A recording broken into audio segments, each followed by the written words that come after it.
প্রকাশিত হয়েছে নোয়াখালী বিজ্ঞান ও প্রযুক্তি বিশ্ববিদ্যালয়ে 2024-25 শিক্ষাবর্ষের স্নাতক প্রথম বর্ষের ভর্তির বিজ্ঞপ্তি।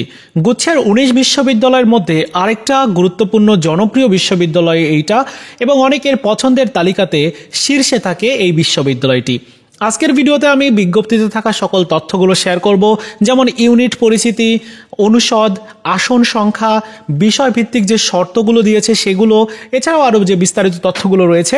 তো চলো বেশি কথা বাড়াবো না, শুরু করা যাক। তোমরা ভর্তির বিজ্ঞপ্তিটা দেখতে পাচ্ছ, যেখানে প্রথমেই এই ইউনিটের তথ্যটা দেওয়া আছে। এই ইউনিটটিতে প্রকৌশল ও প্রযুক্তি অনুষদ রয়েছে, যেখানে সাবজেক্ট রয়েছে computer science and telecommunication engineering, 52টা আসন রয়েছে। Applied chemistry and chemical engineering, যেখানে 50টা আসন রয়েছে। ইনফরমেশন অ্যান্ড কমিউনিকেশন ইঞ্জিনিয়ারিং, যেখানে 52টা আসন রয়েছে। ইলেকট্রিক্যাল অ্যান্ড ইলেকট্রনিক্স ইঞ্জিনিয়ারিং, যেখানে 47টা আসন রয়েছে। আর এই সাবজেক্টগুলোতে ভর্তি হওয়ার যে শর্তটা, সেটি হচ্ছে উচ্চ মাধ্যমিকে অবশ্যই গণিত সাবজেক্টটা থাকতে হবে এবং ভর্তি পরীক্ষায় অবশ্যই তোমার গণিতের উত্তর করতে হবে।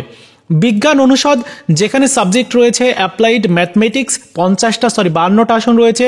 আর ভর্তি হওয়ার শর্ত হচ্ছে উচ্চ মাধ্যমিকে অবশ্যই গণিত সাবজেক্টটা থাকতে হবে আর ভর্তি পরীক্ষায় অবশ্যই গণিতের উত্তর করতে হবে। Environmental science and disaster management, যেখানে 50টা আসন রয়েছে। উচ্চ মাধ্যমিকে অবশ্যই জীববিজ্ঞান বিষয় থাকতে হবে। এরপর পরিসংখ্যান সাবজেক্ট, যেখানে মোট আসন রয়েছে 56টা। আর জিএসটির এ থেকে ভর্তির জন্য উচ্চ মাধ্যমিকে অবশ্যই পরিসংখ্যান বা গণিত সাবজেক্ট থাকতে হবে। আর জিএসটির বি ও সি থেকে ভর্তির ক্ষেত্রে উচ্চ মাধ্যমিকে পরিসংখ্যান বা গণিত সাবজেক্ট থাকা বাধ্যতামূলক। ওশিওনোগ্রাফি রয়েছে, যেখানে আসন রয়েছে 40টা। উচ্চ মাধ্যমিকে অবশ্যই জীববিজ্ঞান ও গণিত বিষয় থাকতে হবে। রসায়নে আসন রয়েছে 36টা, কোনো শর্ত নাই। আর পদার্থবিজ্ঞানে আসন রয়েছে 36টা। এখানে যে শর্তটা আছে সেটি হচ্ছে উচ্চ মাধ্যমিকে অবশ্যই তোমার গণিত বিষয় থাকা বাধ্যতামূলক। অন্য যে অনুষদ রয়েছে, যেমন জীববিজ্ঞান অনুষদ, যেখানে সাবজেক্ট রয়েছে ফিশারিজ অ্যান্ড মেরিন সায়েন্স, এখানে 52টা আসন। আর বিষয়ভিত্তিক ভর্তির যোগ্যতা হচ্ছে উচ্চ মাধ্যমিকে অবশ্যই জীববিজ্ঞান থাকতে হবে।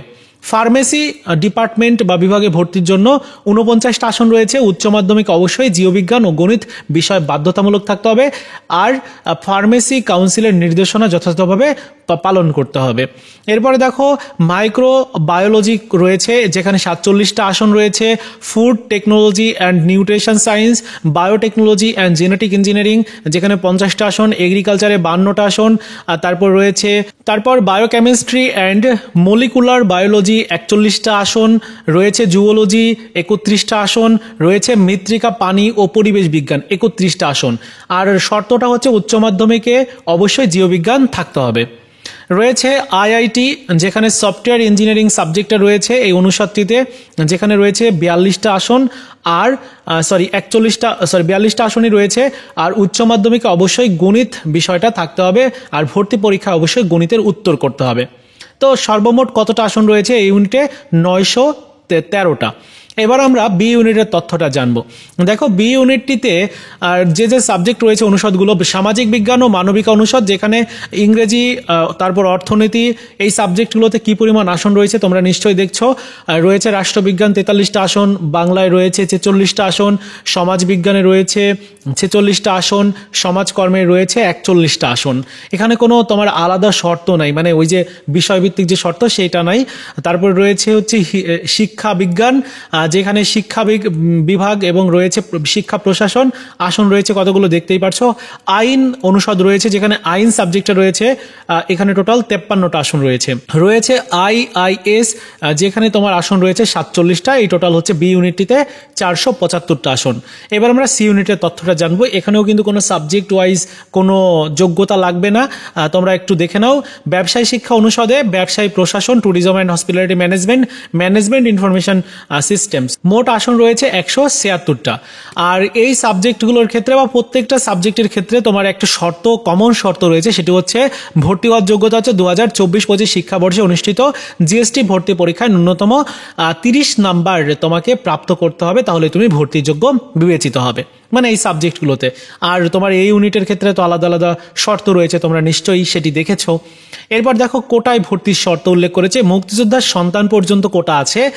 মুক্তিযোদ্ধার সন্তান হয়ে কেউ ভর্তি পরীক্ষা দিবে এরকম শিক্ষার্থীর সংখ্যা খুবই কম, যার কারণে ম্যাক্সিমাম আসন তোমাদের সাধারণ শিক্ষার্থীদের জন্য রয়েছে। ক্ষুদ্র নিগোষ্ঠী, উপজাতি, তারপর রয়েছে অন্যান্য হরিজন, দলিত সম্প্রদায়, প্রতিবন্ধী, যেখানে রয়েছে দৃষ্টি, বাঘ ও শ্রবণ প্রতিবন্ধী, খেলোয়াড় কোটা রয়েছে।